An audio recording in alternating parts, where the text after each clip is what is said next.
আসসালামু আলাইকুম। শরীফ কিচেনে আপনাদের সবাইকে স্বাগতম। সঙ্গে আছি আমি ফয়সাল শরীফ। আজকে আপনাদের বানিয়ে দেখাবো কাঁঠালের মালপোয়া। কাঁঠালের মালপোয়া বানানোর জন্য আমি চালের গুঁড়ি নিয়েছি 2 কাপ পরিমাণে।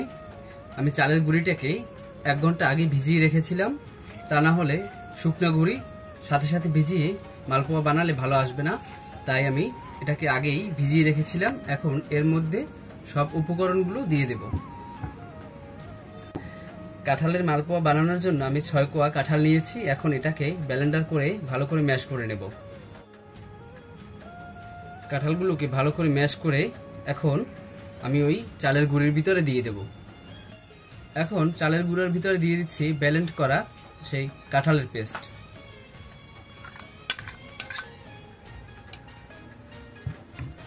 এখন দিয়ে দেব নারিকেল কুচি। নারিকেল কুচি কুচি করে কেটে রেখেছি। এখন এগুলোকে চালের ভিতরে দিয়ে দিচ্ছি। এবার দিয়ে দিচ্ছি 1 কাপ পরিমাণে চিনি। আমি 1 কাপের একটু কম নিয়েছি, যেহেতু চালের গুঁড়ার অনুপাতে আমি চিনি নিয়ে দিয়েছি।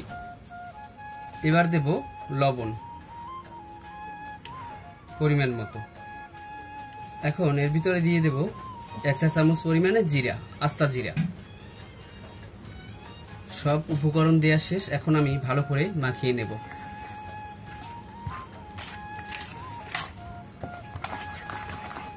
একটা চামচের সাহায্যে ভালো করে মাখিয়ে নেব। চিনি দিলেই পানি ছাড়ে, তাই পানিটাকে আমি একটু পরে দেব। এখন ভালো করে মাখিয়ে নেব। তারপরে যদি প্রয়োজন হয় তখন আমি পানি দেব। এখন আগেই পানি দেব না, যেহেতু আমি গুঁড়িটাকে আগে পানিতে ভিজিয়ে রেখেছিলাম।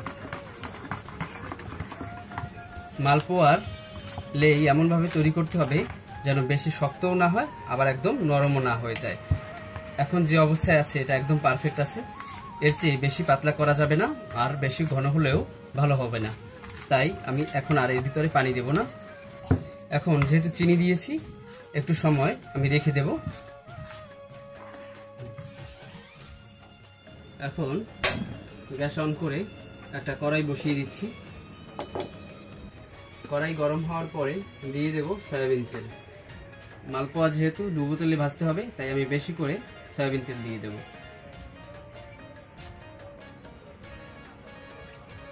তেল গরম হয়ে গেছে। এখন তেলটাকে পুরো কড়াইয়ে ভালো করে একটু ছড়িয়ে দিচ্ছি। তেল যদি ভালো করে গরম না হয় তাহলে পিঠাটাকে কড়াইয়ে কামড়ে ধরবে, এজন্য তেল ভালো করে গরম করে এরপরে দিয়ে দিতে হবে। এখন আমি তেলের ভিতরে পিঠার লেইটাকে দিয়ে দিচ্ছি। বিসমিল্লাহ।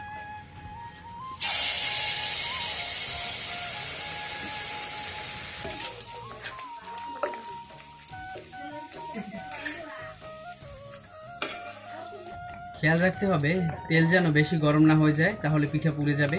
মিডিয়াম টু লো আছে পিঠাগুলোকে ভাজতে হবে, তাহলে আর পিঠাগুলো পুড়বে না, একদম ভিতরটা ভালো মতো সিদ্ধ হয়ে যাবে। পিঠাটা যখন একটু লালচে ভাব হয়ে আসবে তখনই আমি তেল থেকে উঠিয়ে নেব।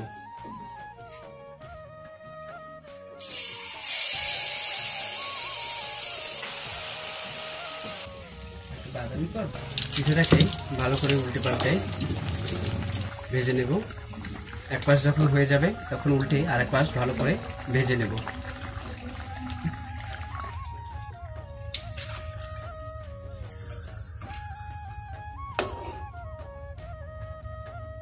পিঠাটাকে উঠিয়ে নিচ্ছি।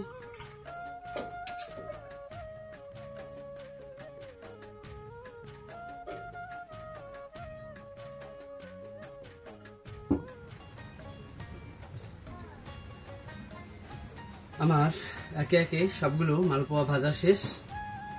এতক্ষণ সঙ্গে থাকার জন্য আপনাদের সকলকে ধন্যবাদ।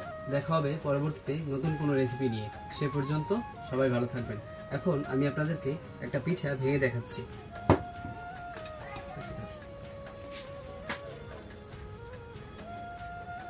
দেখুন ভিতরটা একদম সেদ্ধ হয়ে গেছে, সুন্দর, কোনো কাঁচা নেই। এখন আমি একটু খেয়ে দেখি।